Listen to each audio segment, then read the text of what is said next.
నమస్కారం ఘంటారావానికి స్వాగతం. ముందుగా ప్రధానాంశాలు. వైకాపాకు ఒక్క అవకాశం ఇస్తే ప్రాజెక్టులు ఆగిపోతాయి. కేసీఆర్ చెప్పినట్లే జగన్ చేస్తున్నారని సీఎం ఆగ్రహం.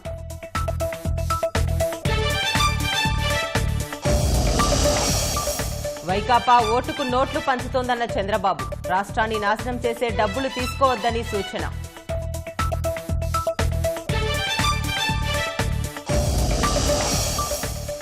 జగన్ తన ఆస్తులన్నీ ఎఫిడవిట్లో చూపలేదు. 4,862 కోట్లకు లెక్క చెప్పలేదన్న కుటుంబరావు.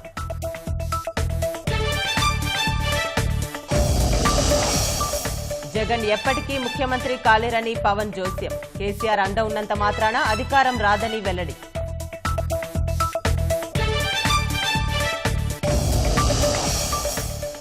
మరో 2 గంటల్లో ముగియనున్న ప్రచారం. జోరు పెంచిన అభ్యర్థులు.